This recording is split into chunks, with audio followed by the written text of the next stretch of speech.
सच्चिदानन्दरूपाय विश्वोत्पत्त्यादिहेतवे तापत्रयविनाशाय श्रीकृष्णाय वयं नमः। जय राधे। सच्चिदानंद रूपाय अर्थात ঠাকুরের তিনটি স্বরূপ।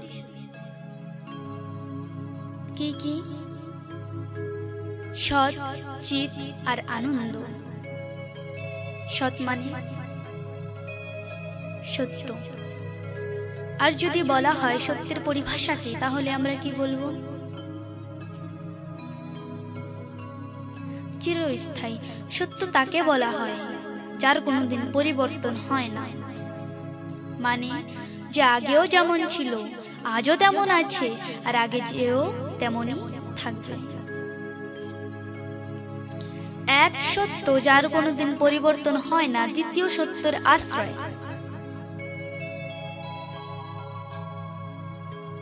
ভেবে দেখুন, এক ছোট্ট শিশু যাকে আমরা শিক্ষা দিয়েছি। কি শিক্ষা? ঠাকুরের সম্মুখে গিয়ে তাকে প্রণাম করবে, তার নাম করবে, অতিথিগণ আসলে রাধে রাধে কিংবা রাম রাম বলবে। সেই ছোট্ট শিশুটা কিন্তু ঠিক তাই করে, ঠাকুরের সম্মুখে গিয়ে তাকে প্রণাম করে।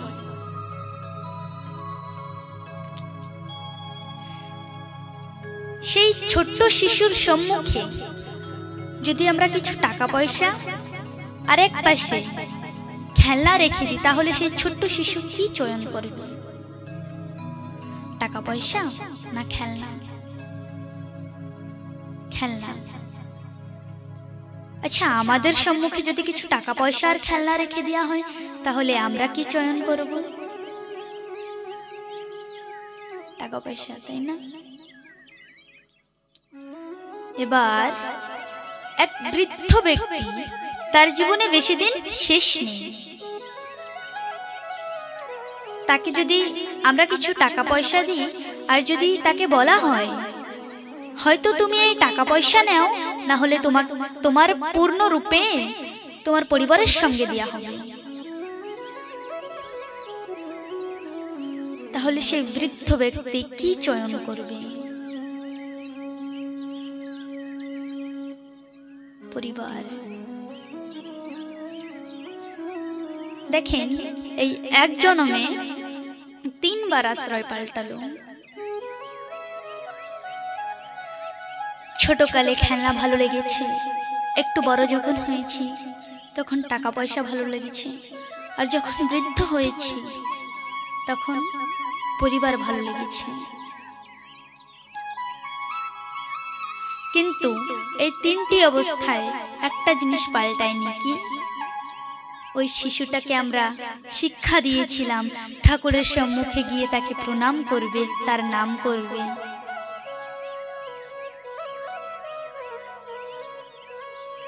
সে ছোটকালেও তাকে প্রণাম করছে, আর যখন একটু বড় হয়েছে তখনও প্রণাম করছে, আর যখন বৃদ্ধ হয়েছে তখন তো ঠাকুরের নাম এমনিতেই নিচ্ছে। তাহলে সত্য কোনটা? আপনারা নিজেরা বিচার করে দেখুন। সত্য তার নাম। এই জন্য ঠাকুরকে সত্য স্বরূপ বলা হয়েছে।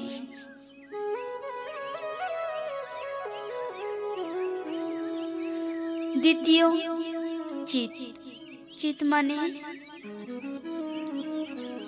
চেতনা। ঠাকুর চৈতন্য স্বরূপ, কিন্তু আমরা মানি না।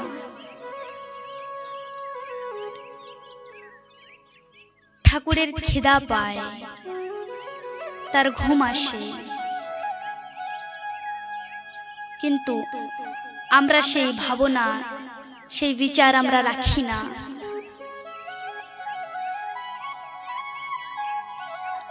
ঠাকুরকে যে একটু আমরা সময় দেব, সেই সময়টাও আমরা দিতে পারি না। আমাদের কাছে সিরিয়াল দেখার জন্য সময় আছে, কিন্তু ঠাকুরকে সময় দেওয়ার জন্য সময় নেই।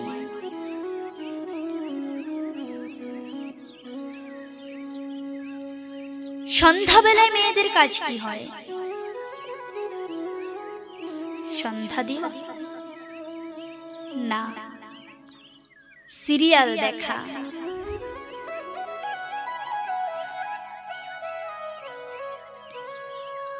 সেই সন্ধ্যা যখন দেব 6:30টার পর, কিন্তু সিরিয়াল তো 5টা থেকে চালু হয়।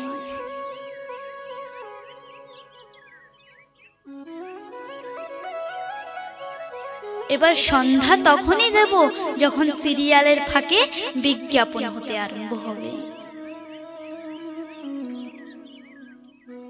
কিন্তু অত তাড়াতাড়ি কি আর হয়?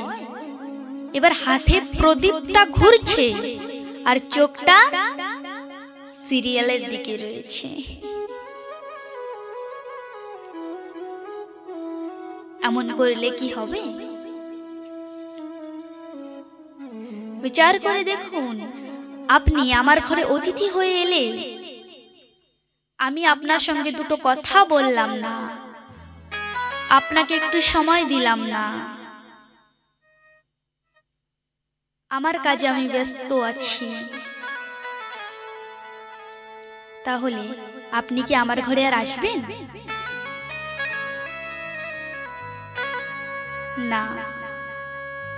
তা সে সারা দিন আমার ঘরে একা বসে আছে, সন্ধ্যাবেলায় আমি একটু যে তাকে একটু সময় দেব,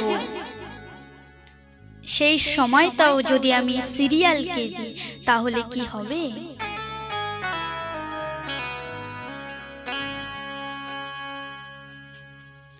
যদি আমরা তার নাম না করি, তার ভক্তি না করি, তাহলে কি হবে?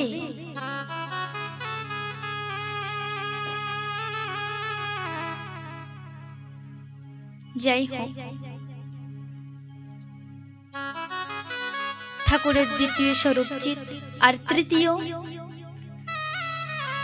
আনন্দ। দেখবেন এই মায়া জগৎ সংসারে আমরা খুব দুঃখিত। আমরা এই মায়ায় বাধা রয়েছি।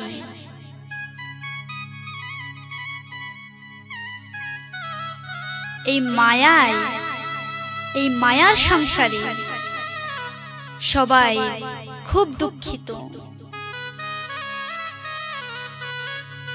কারোর মনে একটু আনন্দ নেই। কিন্তু যে ঠাকুরের ভক্তি করে, তার নাম করে, তাকে স্মরণ করে, তার সেবা করে, তার দাস হয়ে থাকে,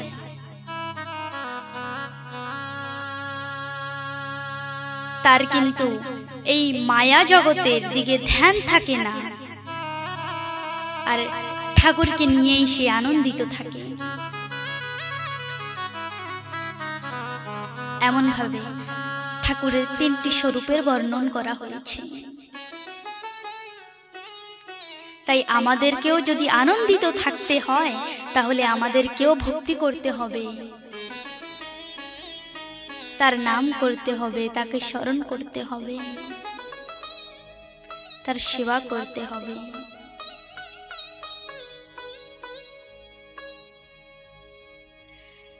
এই জগতে আমাদের যাকে আপন মানার দরকার, আমরা তাকে আপন মানি না।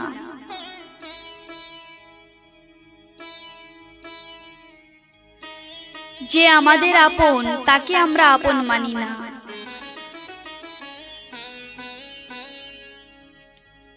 পুত্র পরিজন, ঘর বাড়ি, টাকা পয়সা, বন্ধু বান্ধব, এদেরকে আমরা আপন মনে ভাবি। কিন্তু যদি এরা আপন হতো তাহলে আমার শেষের যাত্রায় আমাদের সঙ্গে যেত।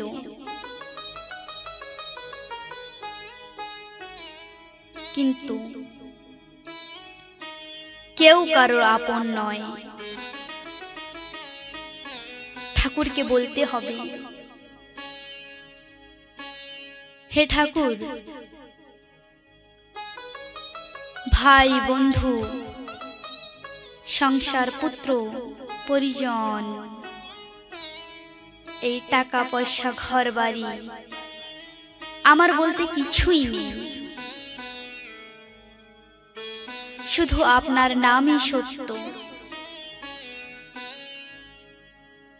তাই আমাদের ঠাকুরের নাম করতে হবে।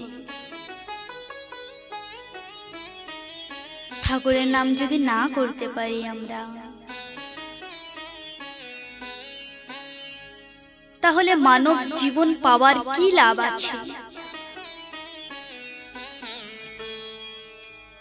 আমরা যে এই মানব জন্ম পেয়েছি, এটার তো কোনো লাভ নিতে পারিনি আমরা।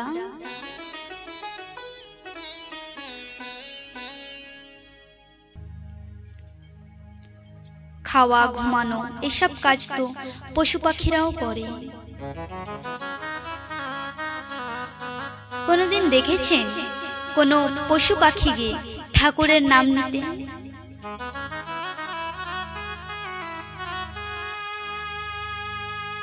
শুধু মানব জনম মনুষ্যরাই ঠাকুরকে তার নাম নিয়ে তাকে প্রাপ্ত করতে পারে।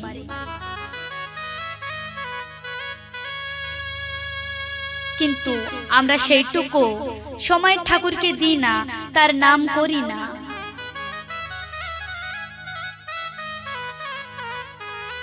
ঠাকুরের বিশ্বাস ভেঙে দিই, যে বিশ্বাস করে আমাদেরকে পাঠিয়েছে ঠাকুর এই ধরাধামে, যে তুই যা আমার নাম করবি, আমাকে প্রাপ্ত করবি, কার্যটা আমরা করি না।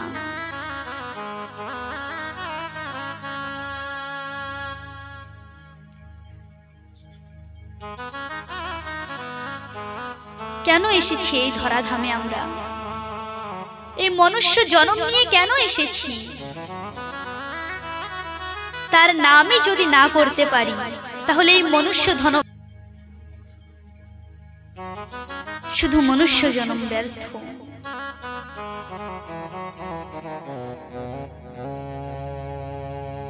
সময় থাকতে তার নাম নিতে হবে আমাদেরকে, তার কথা শ্রবণ করতে হবে।